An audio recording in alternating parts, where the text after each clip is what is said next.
Hello students, how are you all? Today we are going to start a new chapter of class 10 science, that is chapter number 15, our environment. So the first thing about environment is that what do we mean by environment? Each and everything interacting us directly or indirectly is known as our environment. Clear? So directly or indirectly सारी चीज़ें living, non-living, biotic. See, there are two type of components, biotic components and abiotic components. So biotic means living things, abiotic means non-living things. Biotic components means living things, abiotic components means non-living things. तो मेरा environment अगर मुझे देखना है then students if you are interacting each other, तो students, teachers, जो नज़दीक में जो भी पेड़ पौधे हैं, each and everything are biotic components. Abiotic components marker, board, air, water, this are the abiotic components. तो ये मेरा एनवायरनमेंट बनाते हैं.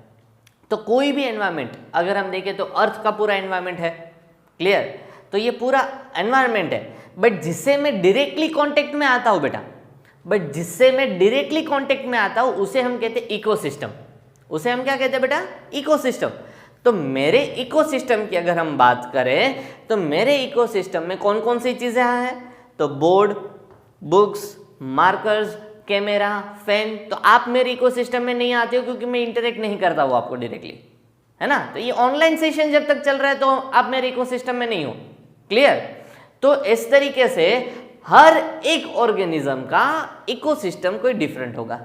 And each and every ecosystem consist few biotic components, few abiotic components, few living things, few non living things. छोटे छोटे micro organisms, bacterias, each and everything. आप needle ले लो, नीडल ले लेते हैं, उसकी टिप अगर लो, नीडल होती है ना, सुई होती है, उसकी जो ऊपर छोटी सी टिप होती है ना, जो आप हाथ में घुसाओ तो बहुत दर्द करता है. सो दैट नीडल, उस नीडल के टिप पे भी 30,000 बैक्टीरिया रहते हैं. 30,000 बैक्टीरिया नीडल की टिप पे प्रेजेंट होते हैं ईच एंड एवरी टाइम. तो मतलब बहुत सारे बैक्टीरियाज, वो भी हमारे इकोसिस्टम का पार्ट है. That is a biotic component. मेरा फैमिली, जिससे मैं डायरेक्टली लिविंग थिंग्स के जिससे कांटेक्ट में आता हूँ वो इकोसिस्टम में आते हैं बायोटिक कंपोनेंट में. नॉन लिविंग थिंग के जिससे डायरेक्टली कंपोनेंट में आता हूँ उसे कहते हैं अबायोटिक कंपोनेंट्स. तो जैसे रोड जा रहा हूँ, एयर है, दुकान है, मेरे शूज़, कपड़े, मार्कर्स, बोर्ड, ये सारी अबायोटिक कंपोनेंट्स है और ये मेरा इकोसिस्टम बनाता है. ऐसे सभी ऑर्गेनिजम्स का इकोसिस्टम को अगर हम मर्ज करें तो एक एनवायरनमेंट बन जाता है. ऐसे बहुत सारे इकोसिस्टम्स जब मर्ज होते हैं तो एक एनवायरनमेंट बनता है. Clear? So what is ecosystem, what is environment, इतना क्लियर. वैसे अगर एक हम न्यूज़ अच्छा आपको दे, then the first topic of chapter number 15 our environment, that is ecosystem and what are its component. 15.1 ecosystem and what are its components, that is excluded. लेकिन मैंने थोड़ा सा आपको ओवरव्यू दे दिया है तो वो हमें पढ़ना नहीं है as per GSEB 2020. Now moving on to the topic number 5.2, how do our activities affect the environment. हमारी एक्टिविटीज है वो एनवायरमेंट को कैसे अफेक्ट करती है. क्लियर? तो हमारी जो एक्टिविटीज उस एनवायरनमेंट में कैसे अफेक्ट करती है, उसमें सबसे पहला है depletion of ozone layer. Depletion of ozone layer. तो हम सबसे पहले अगर हम ओजोन के बारे में बात करें बेटा, तो ओजोन का फॉर्मूला होता है O3. O होता है ऑक्सीजन एटम, जिसे हम ऑक्सीजन कहते हैं. ऑक्सीजन गैस वो जनरली O2 से जाना जाता है, दैट इज ऑक्सीजन, है ना, oxygen gas used for breathing. लेकिन जो O3 है उसे हम ओजोन कहते हैं. क्या कहते हैं बेटा? Ozone. So here this two are molecules, तो ये मॉलिक्यूल्स है and this one is the atom. ये क्या है बेटा? एटम है. तो O2 and O3 are the molecules of oxygen atom. ये अकेला होता है तो एटम बोलते हैं. जब दो एटम्स मिक्स आते हैं, दो या दो से ज्यादा एक साथ कंबाइन हो जाते हैं केमिकली, तो उसे मॉलिक्यूल बोला जाता है. सो ऑक्सीजन गैस जिसे हम O2 कहते हैं, ozone is also molecule of oxygen. और जनरली ये ऑक्सीजन एटम है जो अकेला जनरली कहीं पे पाया नहीं जाता है, लेकिन ऑक्सीजन गैस होता है. इनहेल किया, क्या गया अंदर? That was oxygen. तो उतना हमें थोड़ा सा ध्यान देना है. अभी हम अर्थ की बात करें. So suppose this is the earth से 1000 किलोमीटर, अर्थ से कितना बेटा? 1000. ये जो डिस्टेंस है कितना है? 1000 किलोमीटर तक एटमॉस्फेयर है। क्या है बेटा? Atmosphere. Earth is generally divided into 4 spheres. This one is atmosphere, the remaining 70% on the earth, remaining 70% कि अगर हम इस तरीके से अर्थ को डिवाइड करें, this is 30% and this is 70%, that is water, that is known as hydrosphere, that is known as hydrosphere. ये जो सॉलिड पोर्शन है ना, solid, that is lithosphere, and जो गैसियस पोर्शन है that is known as atmosphere. Now यहां पे अभी ध्यान से देखना, अभी सॉलिड का स्मॉल पर्सन है कि सॉलिड का जो छोटा सा पोर्शन है जहां पे लाइफ पॉसिबल है, सॉलिड तो अर्थ के नीचे तक है लेकिन वहां पे लाइफ पॉसिबल नहीं है। सिमिलरली वाटर, कुछ कुछ वाटर्स की तो जो डेप्थ अगर हम बात करें तो hundreds and thousands of kilometres तक होती है, उसकी बात नहीं करें क्योंकि वहां पे लाइफ एग्जिस्ट नहीं है। यहाँ पे भी एटमॉस्फेयर में भी बैक्टीरियाज है, बर्ड्स है, वो थोड़े ही जगह तक है, ऊपर तक वहां पे लाइफ एग्जिस्ट नहीं करती है। तो इन तीनों sphere, atmosphere, lithosphere and hydrosphere का एक कंबाइंड छोटा सा portion in which life exist, in which life exist is known as biosphere, is known as biosphere. ये कौन सा स्फीयर है? जिसमें लाइफ एग्जिस्ट करती है। Clear? So the sphere of the combined sphere of atmosphere, lithosphere and hydrosphere in which life exist is known as biosphere. अभी वापस back to the topic आ जाते हैं, ओजोन के बारे में।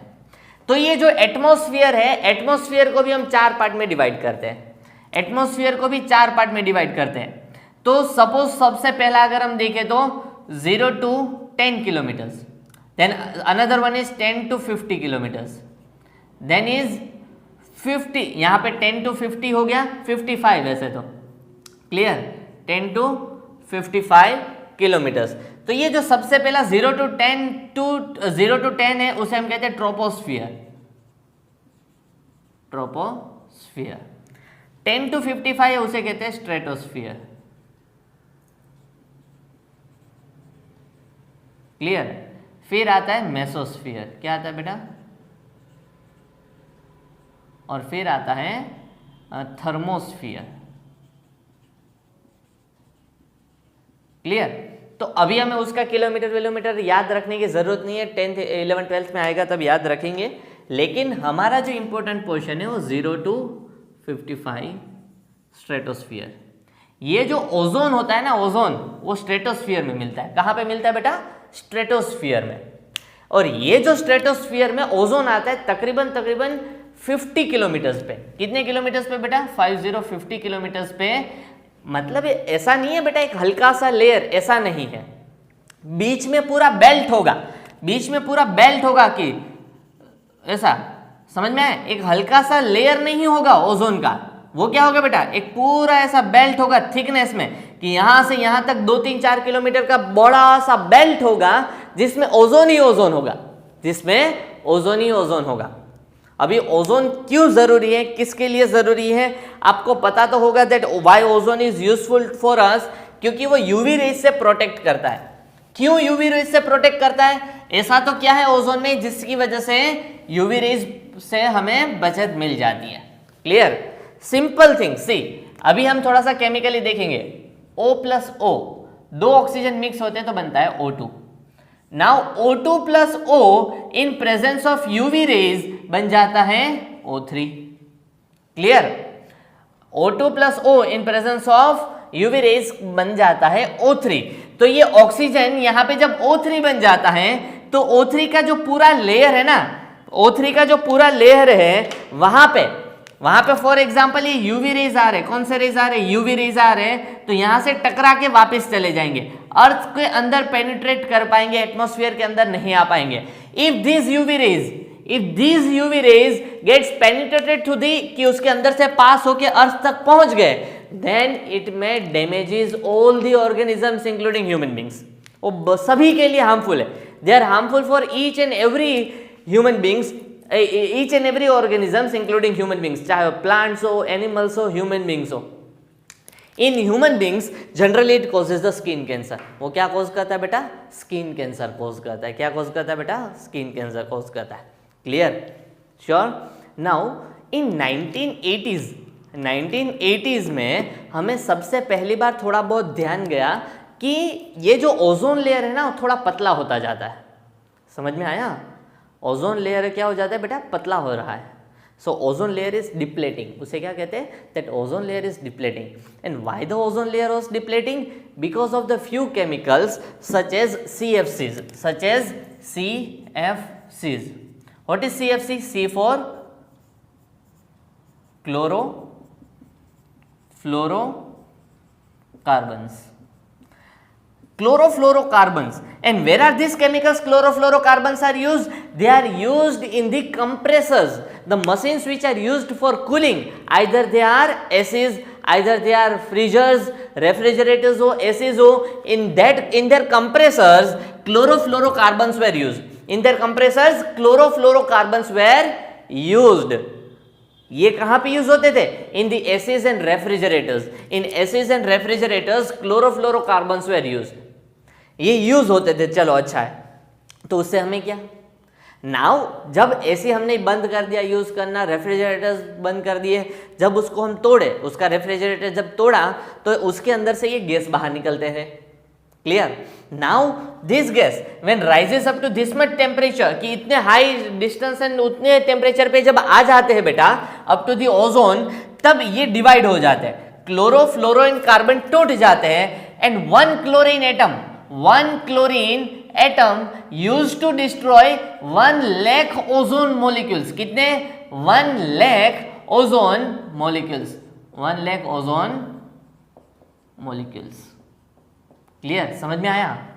सिर्फ एक क्लोरीन, ये जब एटमॉस्फेयर में स्प्रेड हुए, now they used to get divided. Chlorine अलग हो गया, फ्लोरीन अलग हो गया, कार्बन अलग हो गया। क्लियर?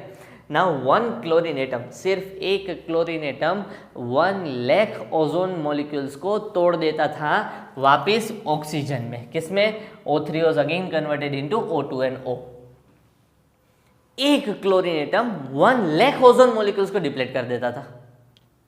मगधीरा है वो, अकेला सभी से भिड़ जाएगा। Clear? So that is 1 chlorine atom used to divide 1 lakh O3। तो फिर तो उसको मगधीरा ही बोले, ये तो मगधीरा का दादा है वो। मगधीरा अकेला 100 से लड़ता था। ये तो देखो 1 chlorine atom 1 lakh ozone molecules को डिप्लेट करता था। और हम तो बेफिक्र बेवकूफ़ इंसान छोड़ते गए। CFC was released in the tremendous amount. Ozone layer was getting reduced in a great amount, कि वो स्पीडीली और डिप्लेट होना स्टार्ट हो गया। क्लियर? एंटार्क्टिक के ऊपर हमें ओजोन होल मिला। जब ये ओजोन का डिप्लेशन हो जाए, ओजोन बहुत बड़ा लेयर है बेटा, मैंने जैसा बोला एक पतली सी शीट नहीं होगी, वो बहुत ही ज़्यादा डिस्टेंस में वो स्प्रेड हुआ है। क्लियर? तो अगर हम एटमॉस्फेयर का वेथ देखें तो बहुत ज़्यादा किलोमीटर्स में ओजोन स्प्रेड हुआ है, तब जाके बचता है। फिर अगर वो है कि फॉर एग्जाम्पल स्पंज देख लो, स्पंज है तो उसका लेयर बनता है ना, उसको थोड़ा सा दबाए तो कैसा हो जाएगा? छोटा हो जाएगा। सिमिलरली ओजोन भी अब बहुत ही ज़्यादा है। जब उसमें से 40 to 60% रिडक्शन होता है, कितना बेटा? 40 to 60% रिडक्शन होता है। आफ्टर रिडक्शन ऑफ 40 to 60% उसमें से यूवी रेज अंदर आना स्टार्ट कर देंगे। देन ओजोन है उसको बचा नहीं पाएगा, हमें बचा नहीं पाएगा, यूवी रेज अंदर आना स्टार्ट करेंगे। Once UV rays gets inside the earth atmosphere, earth को गर्म करना भी स्टार्ट करेंगे, स्किन कैंसर कोज करना भी स्टार्ट करेंगे। एंड दस सच फर्स्ट ओजोन होल, उसे हम कहते हैं ओजोन होल, जिसमें से अल्ट्रावायलेट रेज अंदर आना स्टार्ट कर देती है। और ओजोन होल यानी अकेला एक नहीं होगा, वो सिर्फ 40 to 60% जब ओजोन के लेयर में डिप्लेशन हो जाएगा, दैट पहले देखो 1 किलोमीटर तक अगर वो फैला हुआ है, 1 किलोमीटर तक फैला हुआ है, अगर उसमें से 40 to 60% में रिडक्शन हो गया, फिर अल्ट्रावायलेट रेज अंदर आना स्टार्ट कर जाती है। And that is known as ozone hole, कि जिसमें से यूवी रेज पास हो जाती है, कि थोड़ी बहुत क्वांटिटी ओजोन की होगी तो नहीं रोक पाएगा, उसको बहुत ज्यादा थिकनेस चाहिए तब वो रोक पाएगा। तो अगर उसमें से 40 to 60% डिप्लेशन हुआ तो ओजोन अल्ट्रावायलेट रेज को रोक नहीं पाएगा, and that situation is known as ozone holes. तो ऐसे बहुत सारे ओजोन होल्स क्रिएट होना स्टार्ट हुए। ऑस्ट्रेलिया के ऊपर स्टार्ट हो गया, ऑस्ट्रेलिया है ना, वहां पे स्टार्ट हो गया। एंटार्क्टिक के ऊपर स्टार्ट हो गया, बर्फ को पिघलना उसने स्टार्ट कर दिया, सी लेवल राइज हुआ, ग्लोबल वार्मिंग हुआ, बहुत सारे स्किन कैंसर्स के पेशेंट्स ऑस्ट्रेलिया से निकलने लगे।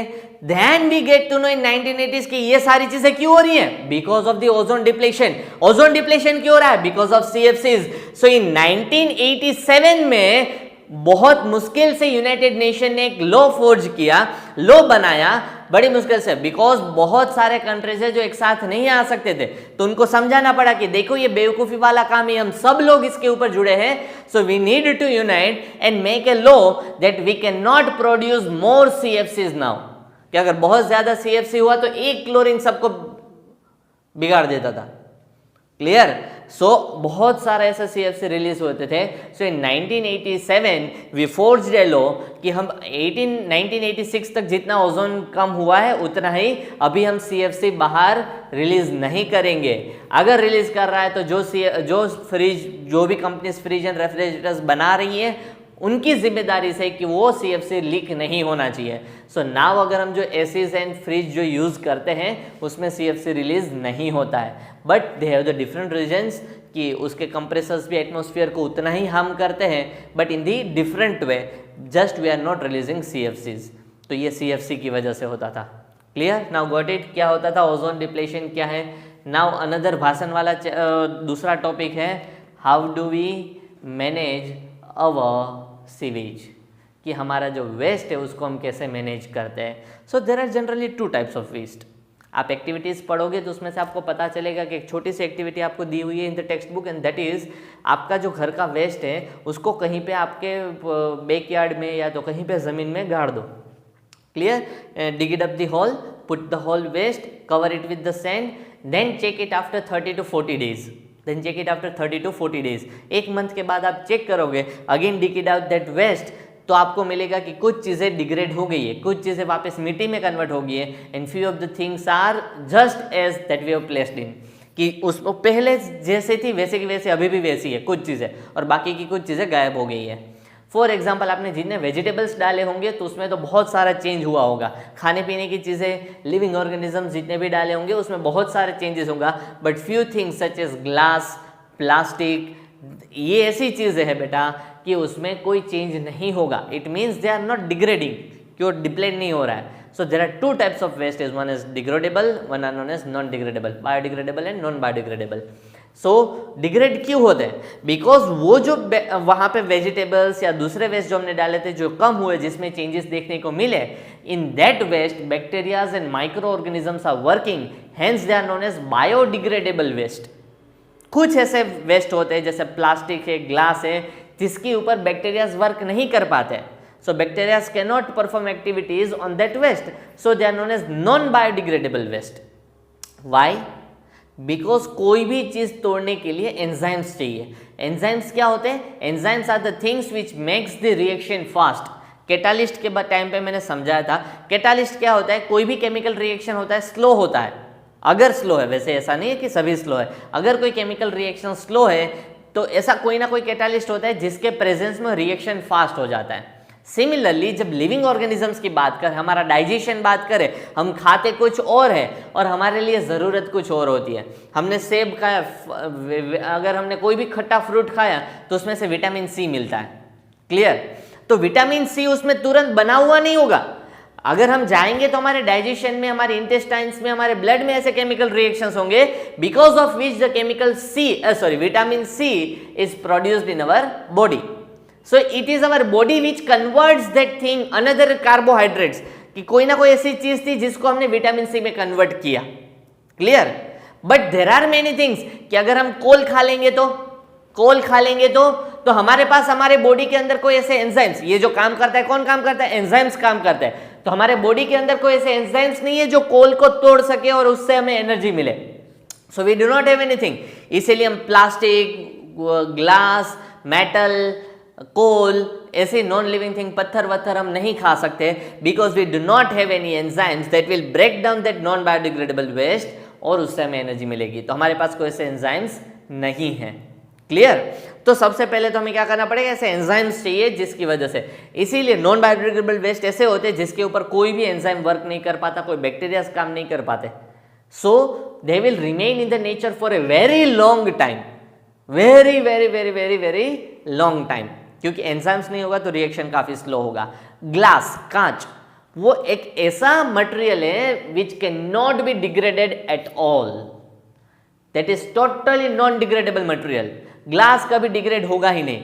There are few plastic which can be degraded from few years to few hundred to few million years. Plastic ऐसी चीज है जो डिग्रेड हो सकता है, but it takes few years to the few million years, कि मिलियंस ऑफ ईयर्स लग जाएंगे कुछ ऐसे प्लास्टिक होते हैं जिसको डिग्रेड होने में. और वो जहां पे भी डिग्रेड होगा वो सभी चीजें पॉल्यूट करेगा. अगर सॉइल में प्लास्टिक डिग्रेड हुआ है, then that soil is permanently damage to grow any type of crop, any type of plant, any type of vegetation. Plastic को अगर बंद किया जाता है, then it cause tremendous amount of air pollution. उसको water में डाला जाता है, then it also causes the huge amount of water pollution. So plastics को ऐसी जो चीजें हैं बहुत सारी वेस्ट मटेरियल जनरेट करती है. तो हम बहुत ज्यादा प्लास्टिक यूज करते हैं तो वो डिग्रेड तो होता नहीं है. तो क्या होगा, it will get accumulated, it will get accumulated, कि वो कंटेंट जमा ही होता जाएगा और एक टाइम पे उसका अमाउंट इतना ज्यादा हो जाएगा that it will make a troublesome, कि अभी इसका क्या करें, यूज करें कि ना करें, और यूज करेंगे तो वेस्ट कहाँ डालेंगे. So millions and millions and millions of kgs of plastic waste is generated every year. सिर्फ अगर हम कोल्ड ड्रिंक की बोटल्स ही ले लें ना बेटा, कोल्ड ड्रिंक की बोटल्स ही ले लें, तो हमारे अर्थ पे जितने घर हैं, houses, that can be made with only plastic bottles. अगर ब्रिक्स की जगह प्लास्टिक बोटल्स यूज करें, नहीं कर सकते वैसे, लेकिन अगर की होती तो उससे भी ज्यादा प्लास्टिक बॉटल्स है. Just of cold drinks, Coca Cola, Thums Up, Pepsi, ये सारी चीजें. So don't use that plastic bottles. हो सके वहां तक प्लास्टिक का यूज कम करो. जहां पे भी मिलता है वहां पे हमें एनवायरमेंट को हार्म नहीं करना है. देन एंड देन गवर्नमेंट भी हमें बहुत सपोर्ट करती है ना. प्लास्टिक को जब आपको मैनेज करना है, सीवेज है कि आपके घर से जो भी टॉयलेट सारी चीजें कचरा वचरा निकलता है, तो उसको ट्रीट करना है. ट्रीट करने के बाद वो ड्रिंकिंग वाटर में वापस मिलाया जाता है. क्लियर? फिर हमारे लिए हार्मफुल नहीं होता है. तो आपको चेक करना है कि ये ट्रीट हो रहा है सही में कि नहीं हो रहा है. द अनदर थिंग इज कि जब भी अगर हम कोई सीवेज का, तो दूसरा चलो कि है कि सीवेज तो ट्रीट होता है, लेकिन अगर हम कोई दूसरी चीज़ ऐसी देखें कि जैसे सीवेज बीवेज के जैसा कोई दूसरा हमारे घर पे वेस्ट है, गवर्नमेंट ने हमें 2 बकेट दिए है, अगर अच्छे से हमें उसको मैनेज करना है तो हमें गीला कचरा जो होगा, wet waste and dry waste को अलग करना है.